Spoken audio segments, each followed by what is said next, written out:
गुंजन मीडियाचा तो सजीव प्रवाह, सत्याचा वसा घेऊनी चालत राहर.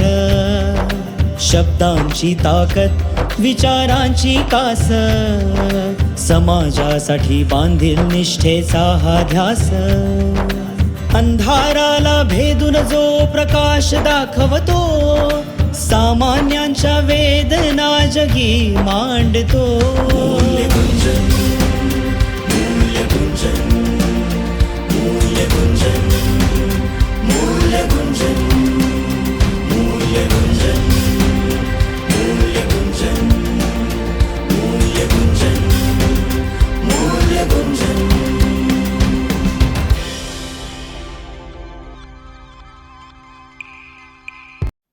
नमस्कार, मी अनिता करवा पुन्हा एकदा आपल्या सर्व दर्शकांचं मूल्यगुंजन या नवीन मालिकेमध्ये सहर्ष स्वागत करते. दर्शको हो, प्रत्येक क्षेत्रामध्ये जर मूल्य आलं तर मूल्यधिष्ठित समाजाची निर्मिती होऊ शकते. आणि मीडिया तर अतिशय विस्तृत असं क्षेत्र आहे. त्याच्यामध्ये जर मूल्याची स्थापना झाली तर नक्कीच एक सुंदर समाजाची, जिथे शांती, सुख, समाधान आणि संपूर्ण पॉझिटिव्ह प्राप्ती असतील, अशा समाजाची निर्मिती होऊ शकते. आणि ह्याच मीडियामध्ये मूल्यांची धारणा कशी करावी याविषयी चर्चा करण्यासाठी आज आपल्या स्टुडिओमध्ये पुन्हा एकदा उपस्थित आहेत डॉक्टर सोमनाथ वडनेरेजी. त्यांचं सर्वात प्रथम आपण स्वागत करूया. नमस्कार सोमनाथजी, खूप स्वागत आहे. ओम शांती. मागील 2 भागामध्ये मीडिया आणि मीडियाबद्दल मूल्याची धारणा कशी व्हावी याबद्दल आपण चर्चा करत होतो. खूप सुंदर अशी चर्चा चालू आहे. तुम्ही सांगितलं की मूल्य असणं कुठल्याही क्षेत्रामध्ये खूप गरजेचं आहे. मूल्य म्हणजे तुम्ही जसं म्हणतायत की गुणांची धारणा प्रत्येक व्यक्तीमध्ये असली तर व्यक्तीपासून समाजाची निर्मिती होते आणि एक अतिशय सुंदर असं मूल्यधिष्ठित समाज निर्माण होऊ शकतं. आणि मीडियाचा तर खूप मोठा रोल आहे. मग ते वृत्तपत्रे असू द्या, आकाशवाणी असू द्या, टीव्ही असू द्या, इंटरनेटचं माध्यम असू द्या, ह्यामधनं लोक एकमेकाला कनेक्ट झालेली आहे. आणि याच्यामधनं जर मूल्य प्रस्थापित झाले तर खूप सुंदर अशी मूल्यधिष्ठित समाजाची निर्मिती होऊ शकते. मागील भागामध्ये आमच्या दर्शकांना तुम्ही सांगितलं की 2 मूल्यांची मीडियामध्ये खूप गरज आहे. एक तर तुम्ही सांगितलं की नम्र स्वभाव, आणि दुसरा एकमेकांमध्ये जर सहयोगाची भावना असली तर प्रत्येक मीडिया एकमेकाला कनेक्ट होऊ शकतो. जाता जाता आपण हेही सांगितलं होतं की राजयोगाचा अभ्यास प्रत्येक मीडियामध्ये जे काम करतात त्या व्यक्तीने केला पाहिजे. राजयोगाचा अभ्यास म्हणजे जसं तुम्ही म्हणताय त्याला मेडिटेशन आहे किंवा ध्यान आहे. मेडिटेशनसाठी कुठली अशी एक शक्ती महत्वाची आहे असं तुम्हाला वाटतं? आपण राजयोगाबद्दल बोलत आहोत. राजयोगाचा आधारच मुख्य आहे संकल्पांवर. संकल्प शक्तीची दृढता ही राजयोगाच्या अभ्यासाची गुरुकिल्ली असते. संकल्पाचं अधिष्ठान जर आपण चांगलं ठेवलं, दृढ संकल्प ठेवलेत, सकारात्मक संकल्प ठेवलेत, तर निश्चित राजयोगाद्वारे आपल्याला प्राप्ती होऊ शकते. म्हणून संकल्प शुद्ध सकारात्मक जर ठेवले तर निश्चित आपल्या लेखणीतून, वाणीतून, कर्मातून, प्रकाशनामधनं, प्रसारणामधनं ती मूल्य आणि शक्ती ही प्रसारित होते. म्हणून म्हणजे राजयोगासाठी संकल्प शक्ती पहिला शक्तिशाली बनवणं आवश्यक आहे. निश्चितच दृढ संकल्प ही दृढ यशाची गुरुकिल्ली असते. म्हणून संकल्प आपण जर दृढ ठेवले आणि सकारात्मक ठेवले तर निश्चितच त्याचा परिणाम होतो. एक उदाहरण तुम्हाला सांगतो. पूर्वी शाप आणि अभिशाप या 2 संकल्पना होतात. बरोबर. एखादी गोष्ट जर घडली नाही मनाविरुद्ध तर ते ऋषी मुनी किंवा साधू संन्यासी शाप द्यायचे की हे असं झालं ते तसं झालं.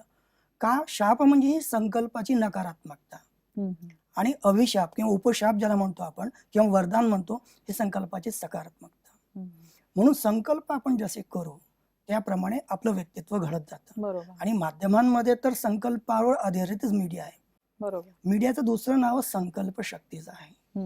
म्हणून संकल्पाची शक्ती ही राजयोगाच्या अभ्यासासाठी अतिशय विचारशक्ती निश्चितच. संकल्पाबद्दल सकारात्मक संकल्प केले तर निश्चितच सकारात्मक चिंतन होईल आणि सकारात्मक व्यक्तित्व विकसित होणार आहे. अगदी विरुद्ध, अगदी नकारात्मक निगेटिव्हिटी जर आणली आपल्या विचारात तर त्याचा परिणाम आपला व्यक्तित्व आणि कर्मक्षेत्रावर निश्चित होतो. याबद्दल छोटंसं एक उदाहरण मी तुम्हाला सांगतो. एक व्यक्ती दमून भागून एका झाडाखाली बसला. त्याला तहान लागली, फार थकलेला होता. त्याला वाटत होतं की एवढा अरण्यामध्ये वाळवंटात पाणी कुठे दिसत नाही, पाणी जर मिळालं तर बरं होईल हो. त्याने संकल्प केला पाण्याचा. पहा कसं सांगतो, संकल्प पाण्याचा केला, लगेच पाणी शुद्ध आणि स्वच्छ जल त्याच्या समोर आलं. तहानलेला होता, पाणी पिऊन घेतलं आणि मग त्याने संकल्प केला की 12 वाजेची वेळ झालेली आहे, नुसतं पाणी मिळालं आपल्याला, यावेळी तर आपण जेवणाची वेळ असते, जर आपल्याला भोजन जर मिळालं तर फार बरं होईल. फक्त संकल्प केला भोजनाचा, माहिती नाही काय होणार पुढे. लगेच पंचपक्वान्न ताट त्याच्यासमोर उपस्थित झालं. आता जेवणाची वेळ झालेली आहे, पोटात भुकेचा डोम उसळलेला आहे, माणूस कुठलाही विचार करत नाही. त्याने भोजन यथेच्छ खाल्लं. खाल्ल्यानंतर विचार करू लागला की मी जो पण संकल्प करतोय तो पूर्ण होतोय, काय गोष्ट आहे. पण ठीक आहे, हरकत नाही म्हणाला. आता ही वेळ आहे माझी झोपण्याची, मी घरी जातो, जेवणानंतर झोपतो, वामकुक्षी घेतो, तर इथे तर काही वाळवंटात तशी काही व्यवस्था नाहीये. लगेच बिछाना त्याच्यासमोर हजर झाला. त्याला फार आश्चर्य वाटलं. बिछाण्यावर पडल्या पडल्या तो विचार करू लागला, संकल्प केला की मी जो पण संकल्प करतोय तो पूर्ण होतोय. बरोबर. निश्चित काय होतंय माझ्यामुळे, आणि हे संकल्प पूर्ती का होते, कुणाचं काम असेल हे? ह्या अरण्यात कोणी दिसत नाही, काही भूताकड्याचा तर प्रकार नव्हे ना. संकल्प केला, पहा तुम्हाला सांगतो, जसा संकल्प केला तसं भूत त्याच्यासमोर हजर झालं. मग त्याने विचार केला की हे सगळं भूताचा वेताळाचा प्रकार दिसतोय सगळ्या, आणि या का म्हणून याने केलं असेल असं, काही मला खाऊन तर टाकणार नाही ना तो. संकल्प केला, पहा अगोदर सकारात्मक संकल्प केला, भोजनाचा, जेवणाचा, पाण्याचा, बिछाण्याचा, तोही पूर्ण झाला. नंतर संकल्प केला भूताकडीचा प्रकार, भूत लगेच त्याच्यासमोर हजर झालं आणि त्याने संकल्प केला की हे खाण्यासाठी करणार तर नाही, तर भूताने त्याला खाऊन टाकलं. तो कल्पवृक्षाच्या झाडाखाली बसला होता. ओके. हे कल्पवृक्ष हे एक आहे. संकल्प तुम्ही ज्या कराल, कुठलाही संकल्प करा, सकारात्मक करा, नकारात्मक करा, त्याचे परिणाम निश्चित होणार आहेत. म्हणून सांगतो की आपण ह्या जगामध्ये जे पण संकल्प करू, त्या संकल्पाने आपलं एक वातावरण निर्मिती होते, त्याला व्हायब्रेशन्स म्हणतात. आणि ही व्हायब्रेशन प्रत्येक मनुष्य आत्म्याला संकल्पाद्वारे, मनाद्वारे प्रकापित होत असते. तसं आपण एखाद्या व्यक्तीला भेटतो, बरोबर, तेव्हा आपल्याला म्हणजे आपलं जवळीक वाटते किंवा कधीतरी भेटलेलो वाटतो. संकल्पाचीच ती एक शक्ती आहे. निश्चितच. त्याला आपण दुसऱ्या भाषेत योगायोग म्हणतो की योग झाला, संकल्प झाला. योगायोगाचा अर्थच मुळी संकल्पाची फ्रिक्वेन्सी जोडणं आहे.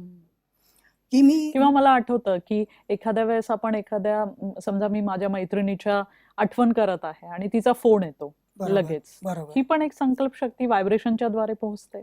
वैज्ञानिक भाषेत त्याला टेलिपॅथी म्हणतात. बरोबर, ही टेलिपॅथी जर आपण जोडली, संकल्पाची एक तार जोडली, तर निश्चित त्याच्यातनं फलदायी आशा होऊ शकते. माध्यमकर्मींना आपल्या प्रकाशनात, प्रसारणात संकल्प शक्तीचं फार मोठं योगदान आहे. आणि मगाशी तुम्हाला म्हटलं की आपल्याला राजयोगाचा अभ्यास करायचा आहे, तर राजयोगाचा अभ्यास करताना आपण संकल्पाची शक्ती जी आहे ती नेहमी सकारात्मक दिशेने जर वाटचाल केली तर राजयोगाबाबत इच्छित फलप्राप्ती होते. कारण योग करणं आणि इच्छित योग करणं, फलप्राप्तीचा योग करणं, यामध्ये अंतर आहे. योग म्हणजे संबंध जुळवून, तुम्हाला म्हटलं की त्याप्रमाणे परमात्म्याशी किंवा उच्च शक्तीशी आपला संबंध जोडायचा असेल तर संकल्पाची ही शक्ती आपण ओळखून घेणं गरजेचं आहे आणि त्यामध्येच आपल्याला सफलता प्राप्त करायची आहे. आंतरिक मीडियाबद्दल मी मागाशी म्हटलं होतं तुम्हाला की प्रत्येकामध्ये एक आंतरिक मीडिया असतो. हे प्रश्नापूर्वी मी अजून एक प्रश्न विचारू इच्छिते. जसं तुम्ही म्हटला की सकारात्मक संकल्पाची शक्ती आहे आणि सकारात्मक विचार करणं, पण मीडियामध्ये काही न्यूज जे असतात ते प्रॅक्टिकलीच निगेटिव्ह असतात. जसं एखाद्याचा खून झालाय, बरोबर, ते प्रेझेंट तुम्हाला करावंच लागणार आहे. अशा वेळेस कसं ते यूज होईल सकारात्मक शक्तीचा? मागे पण मी म्हटलं की घटनेबद्दल माहिती पोहोचवणं हे माध्यमांचं कर्तव्य असतं, घटना कुठलीही असो. परंतु माध्यमांच्या हातामध्ये एक गोष्ट असते की घटनेचं वृत्तांकन समतोल जर केलं, परंतु समतोल म्हणजे काय नेमकं वृत्तांकन करणं? म्हणजे काय? वृत्तांकन म्हणजे बातमीचे शूटिंग करणं. जसं टेलिव्हिजन मधनं शूट होतं कॅमेऱ्यातून, वार्ताहर घटनास्थळी जातो आणि मुद्दे काढतो, याला वृत्तांकन म्हणतात. समतोल आणि संतुलित वृत्तांकन जर केलं तर त्याची तीव्रता जी असते ती कमी होते. एखादी खून झाला, अगदी निर्घुण खून झाला, कशामुळे खून झाला, चारित्र्यहनन असू शकतं, त्याला असं जर आपण वळण दिलं तर त्या घटनेमधनं नकारात्मक संदेश जातो. आणि त्यामध्ये एखादी कुटुंबाची बदनामी सुद्धा होऊ शकते. बरोबर. कारण चारित्र्याचा संशयाचं गालबोट लागलेलं असं आढळलं, वर्तुळात एकच चर्चा होऊ लागली आहे, असे शब्दप्रयोग जर तुम्ही केले तर निश्चितच त्या कुटुंबाचं पुढील वाटचाल ही निगेटिव्ह होणार. म्हणजे निगेटिव्ह न्यूज असली तरी त्याचं व्यवस्थित प्रेझेंटेशन करणं की ज्याच्यामुळं कुणालाही दुःख होणार नाही किंवा कोणाचीही बदनामी होणार नाही, हे देखील मीडियाचं एक खूप मोठं काम आहे. निश्चितच सादरीकरणाला फार महत्व आहे. बरोबर. प्रत्यक्ष घटना आणि सादरीकरण यामधली एक तफावत आढळते खूप वेळेस. निश्चितच मीडियामध्ये असे काही शब्दप्रयोग होतात की वर्तुळात एकच चर्चा आहे असे चर्चिले जाते, म्हणजे याला वेग म्हणतो आपण. अशी वेग स्टेटमेंटमुळे काय होऊन जातं, त्या बातमीशी संबंधित जे घटक असतील त्या घटकांना भविष्यात त्रास होतो. हे जे म्हणतात की एकच वर्तुळ आहे, हे सगळं असं बोलण्यामध्ये कॉम्पिटिशनचा पण एक भाग आहे की आपसामध्ये चॅनल्सची कॉम्पिटिशन, त्यामुळं पण जास्तीत जास्त बोलणं किंवा जास्तीत जास्त प्रेझेंट करणं हे मीडिया करते. ह्या प्रश्नाला मी एक निश्चित सकारात्मक उत्तर देऊ इच्छितो. माध्यमांमध्ये स्पर्धा तीव्र झालेली निश्चितच आहे, परंतु माध्यम प्रतिनिधी काय करतात, बातमीची खातरजमा करत नाहीत. बातमीला जर व्हेरिफिकेशन म्हणतो आपण, क्रॉस टॅली म्हणतो, ते करत नाहीत. ते करण्यामध्ये त्याला कष्ट पोहोचतात आणि ते कष्ट वाचवण्यासाठी तो थोडी व्हेग स्टेटमेंट करतो, असे चर्चिले जाते, असे बोलले जाते. तिथपर्यंत पोहोचणार नाही तो, त्याला वेळ नसतो किंवा त्याला पोहोचण्याची इच्छा नसते किंवा इतर कारण असू शकतात त्याला. म्हणून तो काय करतो, अशी ज्याला व्हेग स्टेटमेंट म्हणतो ती करतो. व्यावसायिक स्पर्धा तर निश्चितच आहे. आज प्रत्येक बातमीला एक वृत्त मूल्य आलंय, ज्याला वार्ता मूल्य म्हणतो आपण. ती वार्ता मूल्य व्यावसायिक दृष्टिकोनातून बदललीत. सापेक्ष आणि निरपेक्ष पद्धतीने काम करणारी वृत्तपत्राची वार्ता मूल्य कमी झालीत, त्यामुळे हे सगळं प्रॉब्लेम आणि इश्यू तयार झालेत. म्हणजे जी न्यूज आहे निगेटिव्ह जरी असली तरी त्याचं सादरीकरण कसं करतोय त्याच्यावर संपूर्ण डिपेंड आहे. डेफिनेटली तुम्ही सादर करताना तुमची विवेक शक्ती, राजयोगामध्ये आपण विवेक शक्ती म्हणतो, ह्या विवेक शक्तीचा जर तुम्ही चांगला वापर केलात तर वार्तांकन करता येईल. मालक, संपादक किंवा जो वर बसलेला आपला मालक आहे तो पण नाराज होणार नाही, संपादक पण नाराज होणार नाही, वार्ता मूल्य पण टिकून राहतील आणि तुमचा जो आनंद आहे सकारात्मकतेचा, एक समाधान, जे समाधान मूल्यांना चिटकून तुम्ही जी पत्रकारिता करण्याचं तुम्हाला जे समाधान आहे ते फार लाख मोलाचं आहे. जसं मी पूर्वी पण म्हटलं होतं की प्रगती खूप होतीये प्रत्येक क्षेत्रामध्ये, पण आंतरिक समाधान किंवा जी शांती आहे ती नाहीये. जे तुम्ही आता म्हटलं की जर सादरीकरण योग्य रीतीने केलं तर ते समाधान मिळू शकेल, आंतरिक समाधान. मागील भागामध्ये आपण आंतरिक मीडिया हा एक शब्दप्रयोग वापरला होता. आंतरिक मीडिया म्हणजे नेमकं काय? फार चांगला प्रश्न विचारलात. बाह्य मीडियाची साधनं आपण पाहतो. आपल्या समोर आता कॅमेरा आहे, नंतर रिसिव्हर आहे, माईक आहे आणि याच्यापेक्षा रिले केंद्र आहे जिथून प्रसारण प्रकाशन होत असतं. या सर्व बाह्य मीडियाच्या साधनांमधनं सुद्धा आपण जर अंतरंगात डोकवलं तर प्रत्येकामध्ये एक मीडिया सामावलेला आहे, त्याला आंतरिक मीडिया म्हणू आपण. जसं तुम्ही म्हटलं होतं मागील भागात की प्रत्येक समाजातला प्रत्येक नागरिकामध्ये एक मीडिया आहे. निश्चित तो मीडियाचा वापर स्वतः पण करतो आहे. बरोबर. तर ह्या आंतरिक मीडियाचा सर्वात महत्वाचा पार्ट म्हणजे मन. हे आंतरिक मन जे असतं ते मीडियामध्ये पहिल्यांदा येतं, नंतर आपलं साधनं, जी बाह्य साधनं मीडियाची ती नंतर उपयोगात आणतो. तर सर्वप्रथम आपण उपयोगात आणतो डोळे. आपले डोळे हे कॅमेरा सारखेच असतात. ज्याप्रमाणे दूरचित्रवाणीचा कॅमेरा असतो तो ज्याप्रमाणे वृत्तांकन करतो आणि ते मध्ये स्टोअर होत राहतं मेमरीत मध्ये किंवा कॅसेटमध्ये रेकॉर्ड होत असतं, त्याप्रमाणे मानवी जे डोळे आहेत ते डोळे बाह्य जगाताची जी पण साधनं, जी घटना घडली आहे ती रेकॉर्ड करत असते आपल्या मनामध्ये, स्मृतीला. म्हणून डोळ्यापेक्षा चांगला कॅमेरा जगात कुठला असू शकतो? लगेच त्याची प्रिंट मनामध्ये निर्माण होते. डेफिनेटली. म्हणून हा सर्व प्रिंट मीडिया आहे डोळे. निश्चित नाही, तो इलेक्ट्रॉनिक मीडिया. इलेक्ट्रॉनिक मीडिया आपलं सेंट्रल प्रोसेसिंग युनिट म्हणजे मन असतं, त्यामध्ये ते स्टोरेज होत राहतं. त्यानंतर आपलं मुख, हे मुख जे आहे आपलं माईक सारखं काम करतं, ज्याला आपण रिले म्हणतो आपण. आणि हे रिले ब्रॉडकास्टिंग साठी जसं कामात पडतं, ज्याप्रमाणे एखादी प्रसारण होत असतं आकाशवाणीचं म्हणून, दूरचित्रवाणीतनं ऑडिओ म्हणून, त्याप्रमाणे आपला माणसाचा जो हा मीडिया आहे मुख, ते सुद्धा निरंतर ब्रॉडकास्टिंग करत असतं. आणि म्हणून डोळ्याद्वारे चांगलं जर पाहिलं तर कॅसेट चांगली रेकॉर्ड होईल, मुखाद्वारे चांगलं बोललं तर चांगलं रिले होईल. आणि कान ज्याप्रमाणे रिसिव्हर असतात, मीडियामधले जे रिसिव्हर असतात ते ग्राफ्स करतात, माहिती संकलित करतात. त्याप्रमाणे कानाचा रोल असतो. कान आपले शुभ बोल ऐकण्यासाठी आहेत, मुख आपलं शुभ बोलण्यासाठी आणि डोळे आपले शुभ पाहण्यासाठी. किती सुंदर विचार आहेत. हे माध्यम कर्मींनी जर लक्षात ठेवलं की मी बाह्य मीडियाची साधनं वापरतोय, पण माझ्या अंतरंगातल्या मीडियाला मी कॉन्शियस जागृत ठेवलाय का? आज आपण एखादी दूरचित्रवाणीचा शॉट जर घेत असू तर किती काळजी घ्यावी लागते. बरोबर. कॅमेरा ठीक आहे का, रिले केंद्र ठीक आहे का, माईक ठीक आहे का, हे सगळं प्रत्येक सेटिंग कडे लक्ष द्यावं. डेफिनेटली या सगळ्या सेटिंग कडे आपण लक्ष देत असो, परंतु आपल्या अंतरातली सेटिंग आपण विसरलोय. आणि त्यासाठी तुम्हाला सांगतो, प्रत्येकाने जर विचार केला की माझं हे सगळं मीडिया, जे मीडियावर केंद्र आहे ते परमात्म्याचं आहे. या सगळ्या मीडियावर एक मालक बसलाय वरचा, तो परमात्मा आहे आणि तो दिग्दर्शक आहे, तो डायरेक्टर आहे. त्या डायरेक्टरची जर भीती आपल्याला राहिली तर आपले सगळे जे मीडियाचे जे आंतरिक साधन आहेत ती चांगली असू शकतात.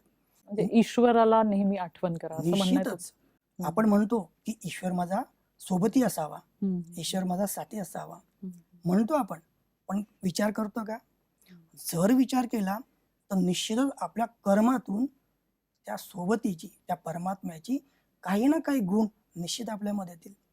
आज आपण एखादी मित्राबरोबर काही काळ घालवलेला असू, ज्याला म्हणतात बालपणाच्या मित्रामध्ये 5-7 वर्ष घालवली असू, तर बालपणा मित्राचे संस्कार आपल्यामध्ये येतीलच. परमात्मा जो सुख शांतीचा समृद्धीचा सागर आहे त्याची गुण निश्चितच आपल्यामध्ये येतील, पण आपण त्याला सोबती बनवायला पाहिजे. याबद्दल मी तुम्हाला एक गोष्ट सांगतो. एक व्यक्ती घरामध्ये बसला होता, संध्याकाळची जवळपास वेळ झालेली होती. दारावर नॉकिंग झालं, त्याने दरवाजा उघडला आणि एक अनोळखी व्यक्ती आत आली. ते म्हणे तुम्ही कोण? तर म्हणे मी परमात्मा आहे. असं जर कोणी म्हटलं तर आपल्याला आश्चर्य वाटेल की नॉकिंग केल्याबद्दल व्यक्ती आली, मी परमात्मा. विश्वासच होणार नाही. पहिली गोष्ट तर विश्वासच होणार नाही. पहिली बात तर विश्वास होणार नाही. मग त्याने विचारलं की कसं काय तुम्ही परमात्मा? मला वाटत नाही परमात्मा. मग त्या व्यक्तीने म्हणजे परमात्म्यानेच एक साक्षात्कार घडवला त्याला. साक्षात्कार घडवल्यानंतर त्या व्यक्तीचा परमात्म्यावर विश्वास दृढ झाला की नाही, हे परमात्मा आहे. आता परमात्मा स्वतः घरात आले, परमात्मा म्हटले की पा मी आता आलोच आहे. व्यक्ती म्हटले की परमात्मा भगवान तुमचं वेलकम, तुमचं स्वागत आहे, काय करणार? परमात्मा म्हटले हे पा तुम्हाला नेहमी विचार आठवण करत होतात, हे परमात्मा या माझ्या सोबती बना, माझ्या संगती बना. आता मी आलो तुझ्या बरोबर, मी आजपासून तुझ्या सोबती, कारण तू मला बोलवलं मी आलो. तू जसं करशील तुझ्या बरोबर मी जेवण करेल, तुझ्या बरोबर राहील, तुझ्या बरोबर झोपेल, सगळं ऍक्टिव्हिटीज मी तुझ्या बरोबर करणार. त्या व्यक्तीला फार आश्चर्य वाटलं की आपण पुकारत ज्याला होतो नेहमी, तर प्रत्यक्षात खरंच परमात्मा आले. आणि गंमत सांगतो बघा, ती व्यक्ती नेमकी व्यापारी निघाली. आता ही व्यापारी व्यक्ती रोजच आपल्या कार्यव्यवहारामध्ये ऍडजस्टमेंट करणं, खोटं बोलणं, बार्गेनिंग करणं, या सगळ्या गोष्टी करत होती.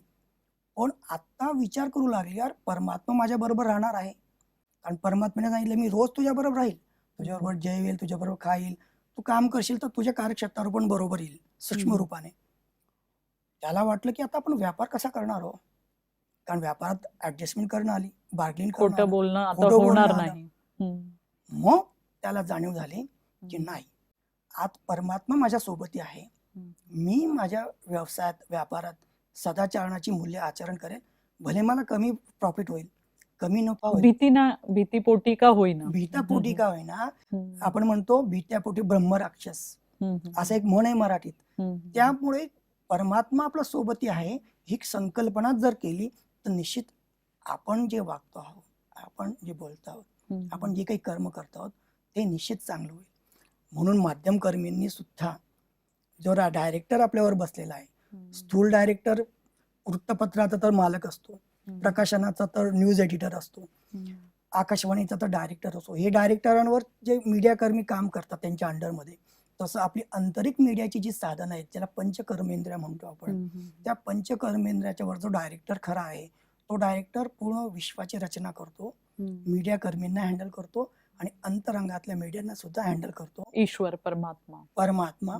तर ह्या डायरेक्टरची जर आपण सोबती ठेवली तर माध्यमांमध्ये निश्चित मूल्यांचं गुंजन होणार आहे, याबद्दल मला दृढ विश्वास आहे.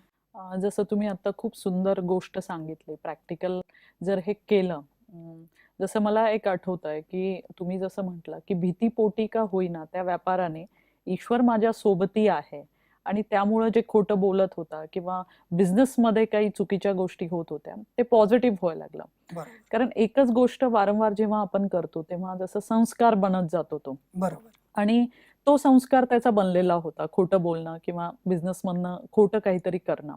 आणि जेव्हा ईश्वर सोबती होता तेव्हा पुन्हा तो संस्कार हळूहळू कमी होत गेला आणि चांगला संस्कार दृढ होत गेला. तसंच जसं मीडियामध्येही याचा कसा वापर होईल? मीडियामध्ये हे संस्कार जे असतात, हे संस्कार बनलेले असतात ऑलरेडी. म्हणजे ज्यावेळेस त्या फील्डमध्ये जातो आपण, फील्डमधनं आपल्या समोर जे घडतंय किंवा आपली जी पिढी आहे, दुसरी पिढी आहे, दुसरे पत्रकार कसे करतात, एक आदर्श त्यांच्या समोर असतं. अगोदर मूल्याधिष्ठित पिढी जी होती, जुनी पिढी पत्रकारितेची, ती पिढी आपली मूल्य टिकून ठेवलेली होती त्यांनी. त्यामुळे जी न्यू कमर्स ज्याला म्हणतो आपण, पत्रकारिता क्षेत्रात येणारे नवीन लोक किंवा प्रकाशना प्रसारणामध्ये नवीन लोक, यांना त्या पिढीचा काहीतरी धाक होता.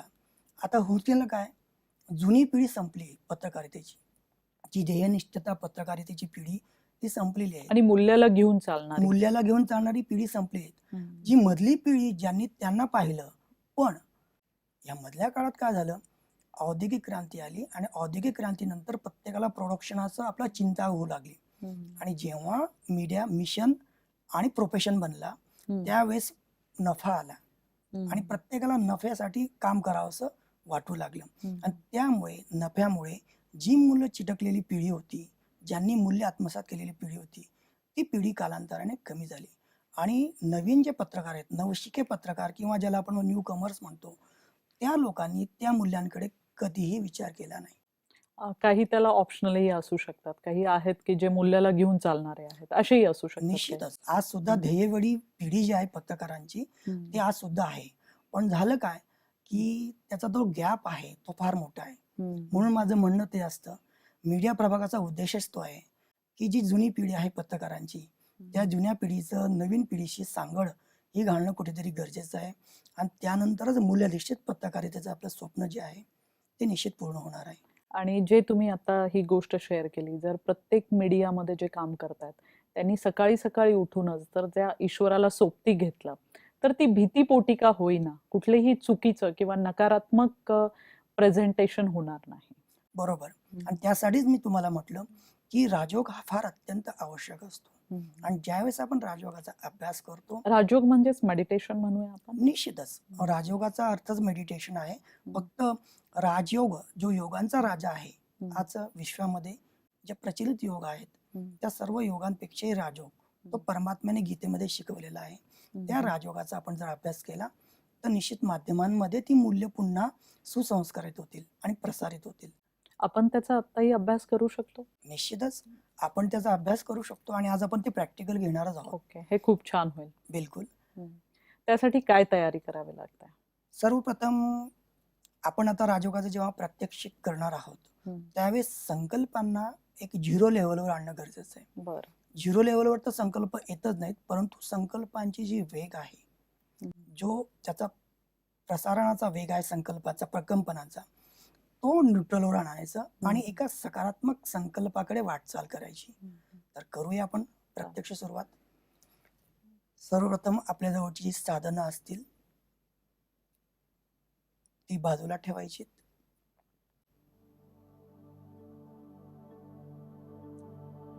हळूहळू श्वास जो आहे तो मध्ये घ्यायचा,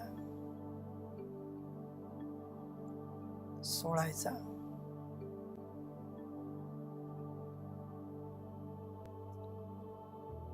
आपल्या संकल्पांवर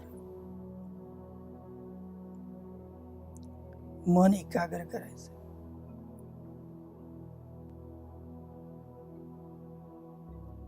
दोन डोळ्यांच्या मध्ये जी भ्रुकुटी आहे त्या भ्रुकुटीमध्ये आत्मशक्ती विराजमान झालेली आहे. त्या आत्मशक्तीमध्ये मन एकाग्र करायचं.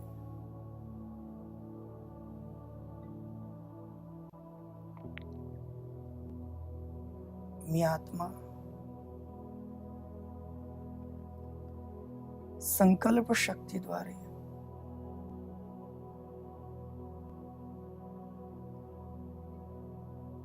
अंतरंगातील मीडियाला आवाहन करीत आहे.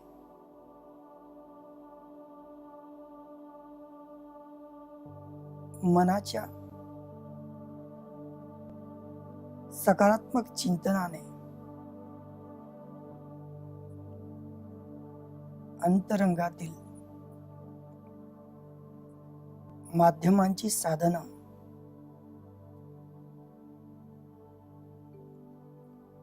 डोळ्याद्वारे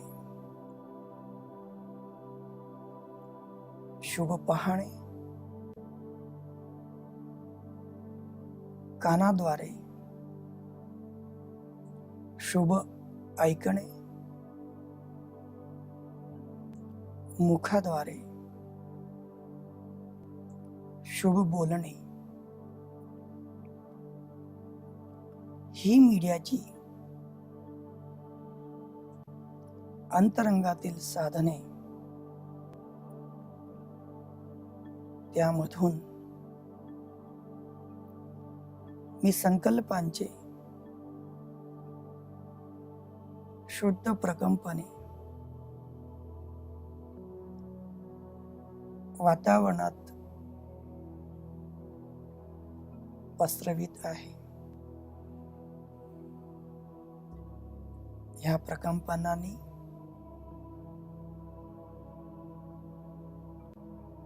विश्वातील सर्व मनुष्यात्मे लाभान्वित होत आहे.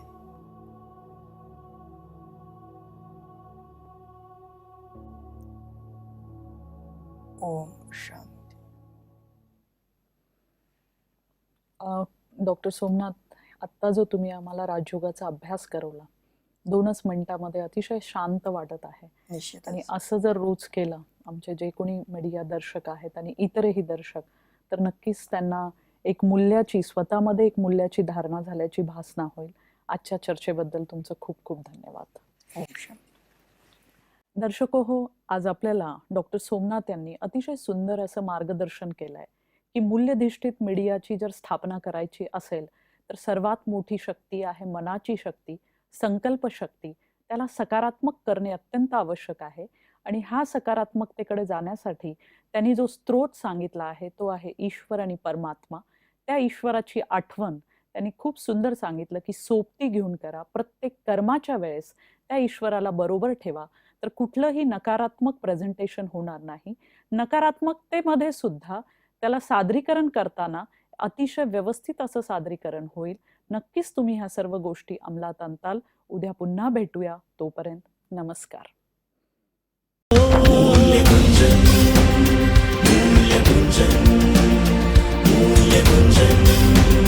मूल्य गुंजन